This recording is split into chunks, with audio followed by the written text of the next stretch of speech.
विधि 22 साल की लंबी होती थी, जिसका अपनी दादी के अलावा दुनिया में कोई नहीं था। अचानक एक दिन दादी की मौत हो गई। विधि अब दुनिया में बिल्कुल अकेली रह गई थी। उसके बॉयफ्रेंड सनी के अलावा अब उसका इस दुनिया में कोई सहारा नहीं था। एक दिन विधि दादी की अलमारी खोलती है, जिसमें उसे एक पुरानी बैंक की पासबुक और लॉकर की चाबी मिलती है। विधि बहुत हैरान हो जाती है। वह जानती थी दादी कितनी मुश्किलों से घर चला रही थी।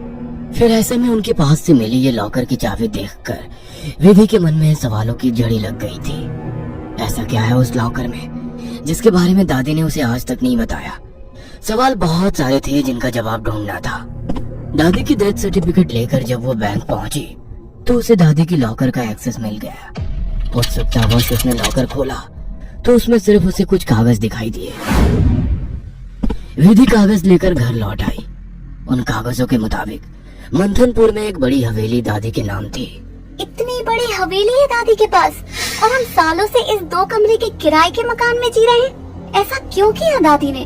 खैर जो भी बात हो, अब तो ये हवेली मेरी है। मैं कल ही मंथनपुर के लिए निकलती हूँ।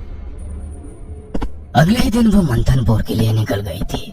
बड़ी अजीबोगरीब सी जगह थी ये। मेन रोड से हवेली की तरफ जाने वाली सड़क बिल्कुल सुनसान थी। गाड़ी तो क्या, पैदल चलता हुआ भी कोई इंसान नहीं दिख रहा था। सड़क पर गहरा सन्नाटा पसरा हुआ था। सड़क के दोनों तरफ घने ऊंचे पेड़ लगे थे। इतने पेड़ पौधे होने पर भी वहाँ किसी भी पक्षी का कलरव नहीं था। कोई जानवर नहीं। धीरे धीरे अंधेरा हो रहा था। सड़क किनारे लगे घने पेड़ अब जंगल की तरह दिखाई पड़ रहे थे। सड़क पर फैली खामोशी अब विधि को डरा रही थी। कुछ ही देर में वो पैदल चलते हुए हवेली तक पहुंच गई थी। हवेली काफी पुरानी दिखाई पड़ रही थी। ऐसा लगता था कि सालों से वहाँ किसी ने पैर ही नहीं रखा। हवेली के 500 मीटर के दायरे में गिने चुने ही मकान थे और जो थे वो भी खाली पड़े हुए थे। विधि के मन में कुछ अजीब सी उथल पुथल मची हुई थी। मेन गेट खोलकर वो हवेली के अंदर पहुंच गई। अंदर का नजारा देखकर वो दंग रह गई थी। पूरी हवेली जगमगा रही थी। अंदर महंगे फर्नीचर और सजावटी सामान देखकर विधि का मुंह खुला का खुला रह गया था। अरे वाह, ये हवेली तो बहुत वेल मेंटेन्ड है। लगता है यहाँ जरूर कोई रहता है। हेलो, कोई है? कोई है यहाँ? विधि पूरी हवेली में घूमकर वहाँ रहने वाले व्यक्ति को ढूंढ रही थी। ढूंढते ढूंढते वो हवेली के अंदर आकर देखने लगती है। तभी एक बूढ़ी औरत ना जाने कहां से विधि के सामने आ जाती है। बूढ़ी के चेहरे पर गहरी झुर्रियां थी और कमर झुकी हुई थी। काला लबादा पहने, आधा मुंह पल्लू में छिपाए। वो औरत बेहद डरावनी लग रही थी। आउच! डरा दिया आपने। क्यों आई हो यहाँ? लौट जाओ। मैं कहीं नहीं जाने वाली। ये मेरी हवेली है। बाय द वे, आप कौन? यहाँ कोई नहीं रह सकता। शैतान रहता है यहाँ। लौट जाओ। शैतान? Very funny. अच्छा, तो हवेली हड़पने के लिए ये स्टोरी बनाई है आपने? विधि कुछ कहने वाली होती है, तभी वो देखती है कि बूढ़ी औरत हवेली की ओर देखकर कुछ चकपक आ गई है और अपना चेहरा ढकते हुए वो अचानक ही अंधेरे में कहीं गायब हो जाती है। बड़ी अजीब औरत थी। कुछ स्ट्रेंज ही जगह है। विधि हवेली के अंदर आ जाती है और अपना फोन निकालकर सनी को कॉल लगाती है। हेलो सनी, तुम विश्वास नहीं करोगे, ये हवेली तो हमारी सोच से भी ज्यादा खूबसूरत है। तुम बस जल्दी यहाँ आ जाओ। हाँ, मैं आज रात को ही निकलता हूँ। सुबह मिलते हैं, बाय। अगले दिन सुबह सनी भी हवेली पहुँच गया था। अरे यार, कहाँ फंसा दिया विधि ने। अंदर जाने तक का रास्ता नहीं है। हर तरफ झाड़ियाँ, पेड़ पौधे। ऊपर से मुझे कहा कि मेरी सोच से भी ज्यादा खूबसूरत है हवेली। हवेली माय फुट। सनी बड़बड़ाता हुआ मेन गेट से अंदर जा रहा था।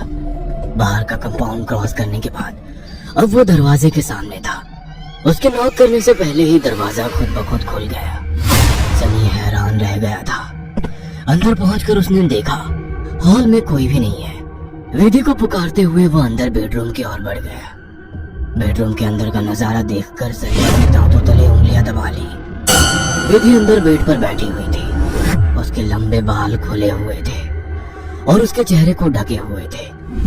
बालों के बीच से उसकी लाल खून आंखें दिखाई पड़ रही थी। दोनों हाथ और पैरों की मदद से वो बेड पर ऐसे बैठी हुई थी मानो कोई जानवर हो। उसकी खूबसूरती गुलाबी त्वचा जगह जगह से कटी थी और सफेद पड़ गई थी।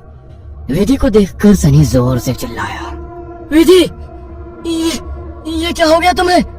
सनी की बात सुनकर विधि ने डरावने अंदाज में गर्दन टेढ़ी की। अब उसके चेहरे पर से कुछ बाल हट गए थे।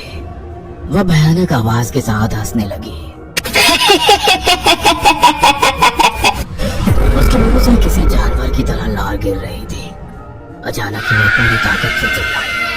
विधि के बाल हवा में उड़ रहे थे और चेहरा चीखते हुए और भी भयानक होता जा रहा था।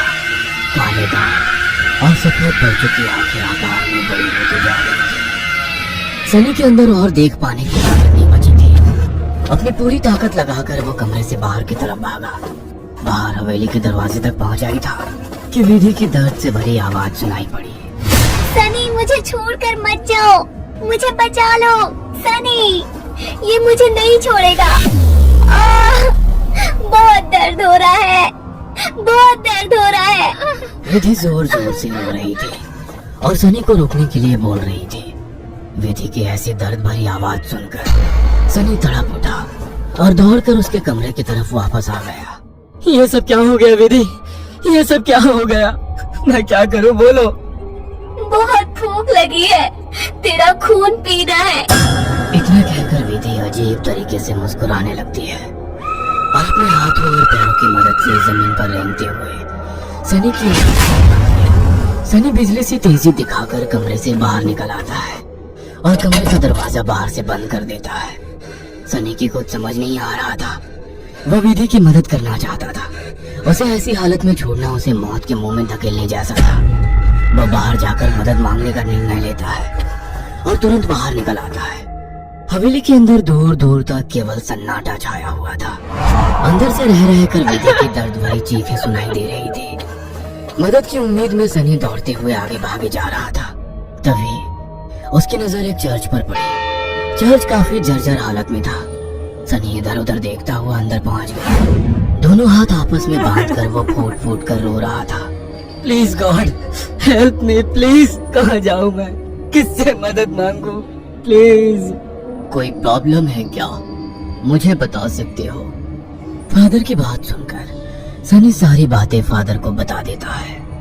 परेशान मत हो डियर, मैं तुम्हें हॉली वाटर दे रहा हूँ। जाकर अपनी गर्लफ्रेंड के ऊपर छिड़क देना। God bless. Sunny holy water लेकर हवेली लौट आया था। उसने विधि के रूम का दरवाजा खोला तो वो दीवारों पर चल रही थी।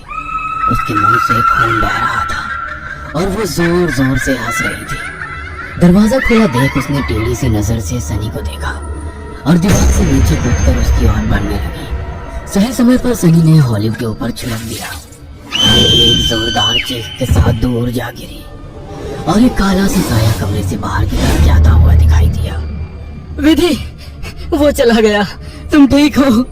हाँ, वो चला गया, लेकिन अब वो अकेला नहीं आएगा। वो बुढ़िया सही कहती थी, ये घर नहीं शैतान का बसेरा है। यहाँ एक नहीं 5 शैतानी ताकत है। जल्दी चलो विधि, हम यहाँ से दूर निकल जाएंगे। सनी विधि को सहारा देकर ले जाने लगता है। तभी विधि की आंखें पलट जाती है और वो सनी को दूर धकेल देती है। सनी जाकर दीवार में टकरा जाता है। तभी फादर वहाँ आ जाते हैं। मैं जानता था यहाँ एक नहीं बल्कि कई शैतान हैं जो तुम्हें नुकसान पहुंचाने की कोशिश जरूर करेंगे। तुम्हारी दोस्त पोजेस्ड है, ये आसानी से उसका शरीर नहीं छोड़ेंगे। मुझे ही कुछ करना होगा। फादर हॉली वाटर को विधि पर छिड़कते हैं जिससे कुछ पल के लिए शैतान कमजोर हो जाता है। उसी समय वे दोनों उसे बेड से बांध देते हैं। उसके बाद फादर प्रेयर बोलने लगते हैं और वाटर की कुछ बूंदें उसके ऊपर गिराने लगते हैं। विधि पूरी ताकत लगाकर चीख रही थी। फिर कुछ देर बाद अचानक उसने चीखना बंद कर दिया। भयंकर सी आवाज में उसने कहा, ये मेरा शिकार है, तुझे क्या लगता है इसे बचा लेगा? इसके बाद विधि ने झटके से अपने दोनों हाथों पर बंधी रस्सी को खींच तोड़ दिया और अपने हाथों और पैरों को उल्टी दिशा में मोड़ने लगी। कट कट की आवाज के साथ उसकी हड्डियों के टूटने की आवाज आ रही थी। विधि की दिल को चीरती चीखों को सुनकर सनी की आंखों से भी आंसू बह रहे थे।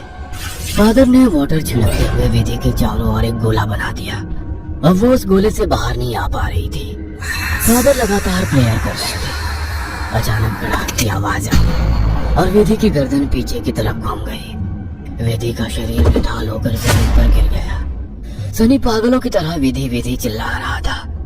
फादर के लिए इस समय सनी की जान बचाना जरूरी था, इसलिए वे उसे घसीटते हुए हवेली से बाहर ले आए और दरवाजे पर वाटर छिड़क कर वहां से बाहर आ गए। सनी अभी भी जमीन पर सिर टिकाकर फूट फूट कर रो रहा था और फादर की आंखों में भी को ना बचा पाने की तकलीफ साफ दिखाई दे रही थी।